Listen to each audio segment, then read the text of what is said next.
여러분 안녕하십니까? 뉴스투데이 강원입니다.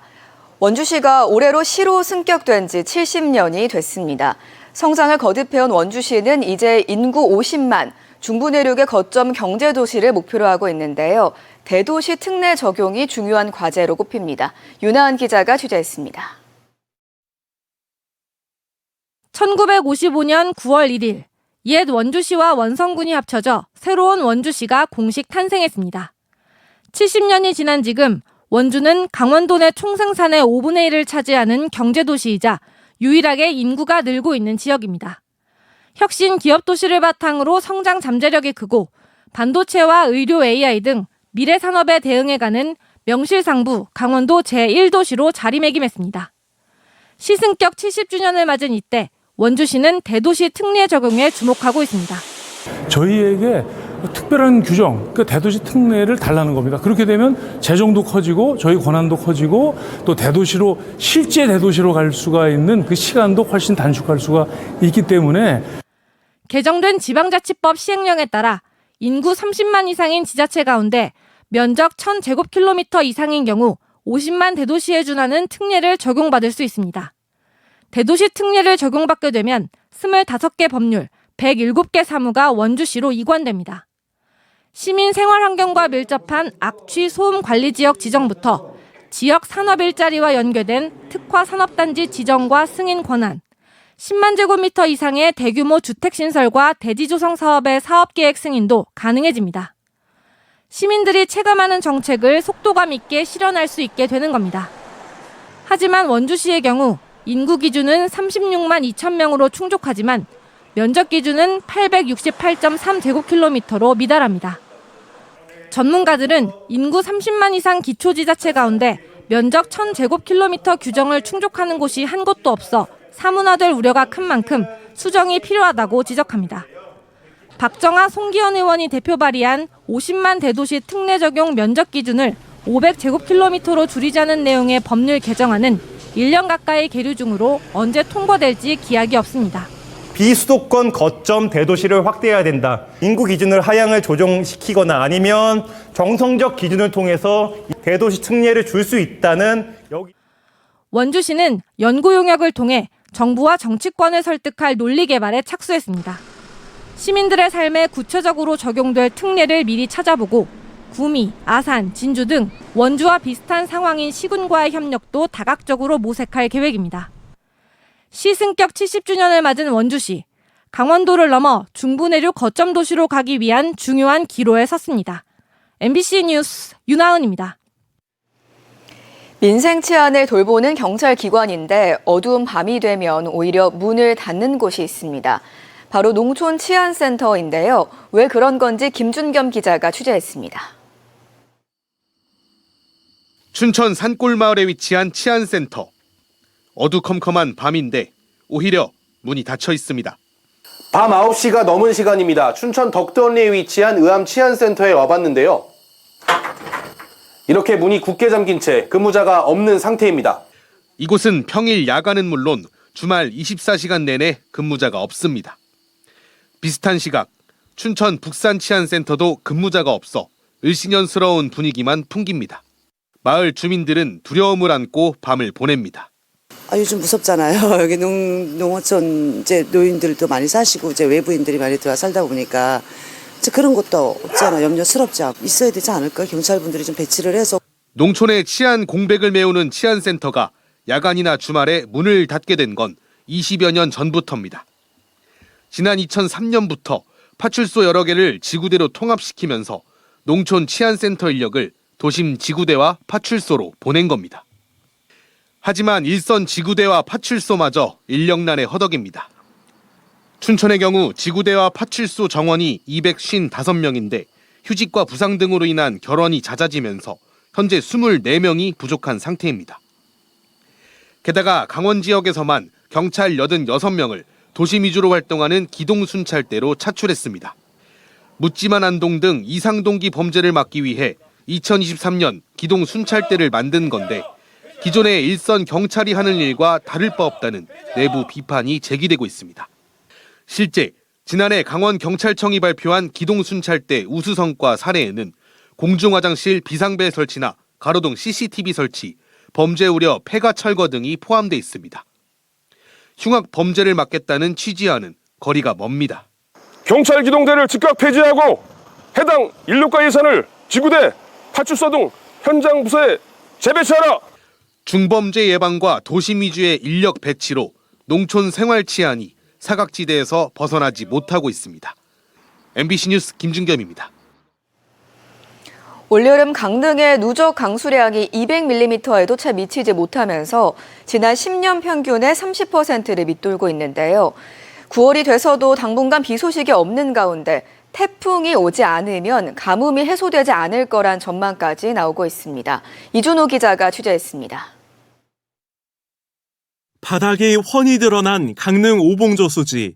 물이 있어야 할 자리에 흙과 자갈이 보입니다. 지난 30일 이곳을 찾은 이재명 대통령은 제한급수 강화도 고려해야 한다고 말했습니다. 불편한 것까지는 견딜 수 있는데 정말 대책이 없는 비상사태가 발생할 수도 있잖아요. 이에 대해 김홍규 강릉시장은 비가 올 걸로 예상했다 여론의 문매를 맞기도 했습니다.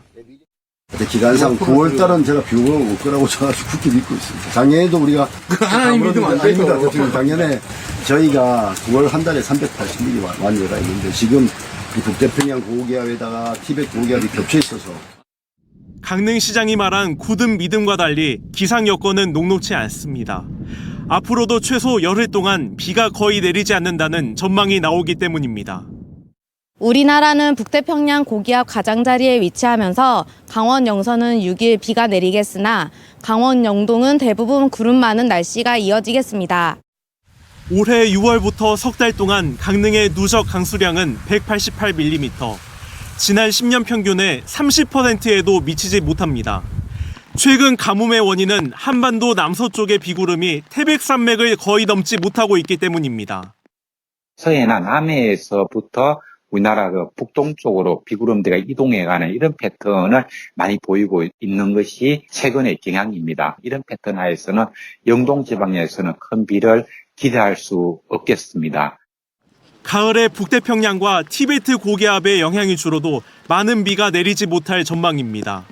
지난 10년 동안 강릉의 9월 평균 강수량은 226mm.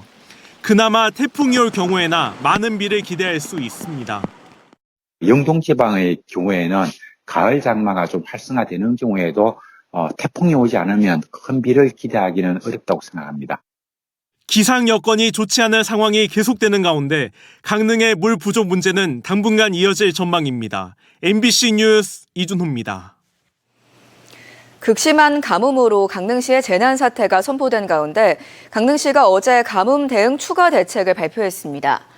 강릉시는 어제 기준 주 상수원인 오봉저수지 저수율이 14.5%까지 떨어졌다며 가정 내 수도계량기 급수 밸브 잠금 제한 기준을 자발적 동의하에 기존 50%에서 75%로 강화했습니다. 또 식당 운영 단축과 숙박업소 객실 3분의 1 축소 운영 등도 권고했습니다. 강릉시는 오봉저수지 저수율이 10% 미만으로 떨어지면 시간제나 격일제 급수 공급을 검토할 계획입니다. 도내 민생회복 1차 소비쿠폰 신청률이 98%를 넘었습니다.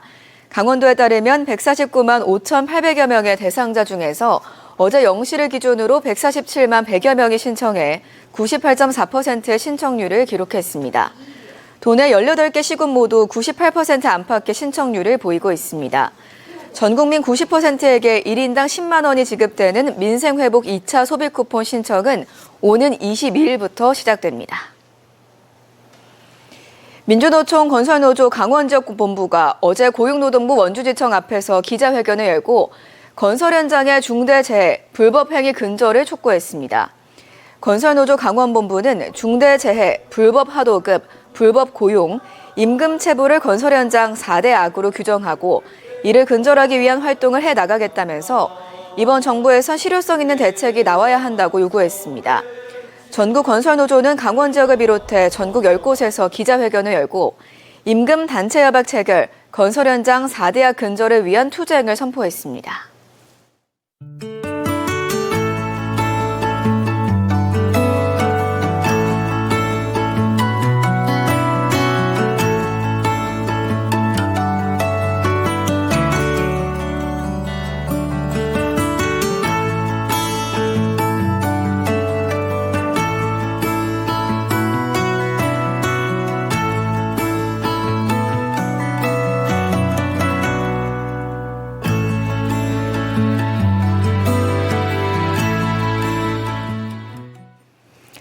더불어민주당이 국민의힘 소속 광역지방자치단체장의 계엄 가담 여부를 진상규명하겠다고 밝히자 강원도가 12.3 계엄 선포 이후 도청사를 폐쇄한 사실이 없다는 입장을 냈습니다.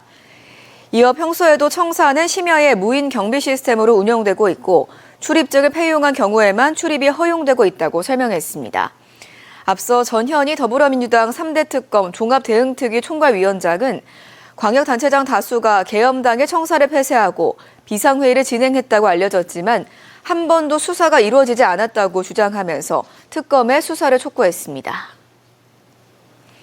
탄소 중립 실현과 에너지 요금 절감을 위해 산업통상자원부와 한국에너지공단이 주관한 신재생 에너지 융복합 지원사 평가에서 속초와 횡성이 최상위 등급인 A등급을 받았습니다. 공개평가에서 속초시는 신재생 에너지 보급 계획과 에너지 자립 특화 지역 조성 등 지역 맞춤 전략을 제시했고 횡성군은 지역 특화형 에너지 보급 전략과 탄탄한 추진 체계에 높은 평가를 받았습니다. 고성과 홍천, 삼척 등은 B등급에, 강릉과 춘천 등은 C등급에 선정됐습니다. 또 평가에서 가장 낮은 2등급 지자체에는 평창과 원주가 꼽혔습니다. 영월군이 국토부 환경부가 함께하는 지속가능한 지역 균형 개발 및 생태 관광 활성화 연계 협업사업 대상지로 선정됐습니다. 영월군은 오는 11월까지 복내산을 중심으로 한 랜드마크 조성 사업과 관련해 국토부와 환경부의 생태 관광 진단 컨설팅을 받은 뒤 공사 과정의 이를 반영하고 프로그램을 구체화할 계획입니다.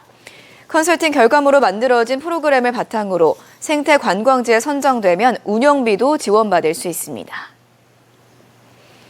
강원경찰 직장협의회 회장단이 기동순찰대 폐지를 촉구했습니다. 이들은 2023년 묻지마 난동 등 이상동기 범죄 예방을 위해 창설된 기동순찰대는 기대와는 달리 현장 경찰관들의 사기를 저하시키고 있다고 지적했습니다. 강원 뉴스 마칩니다. 고맙습니다.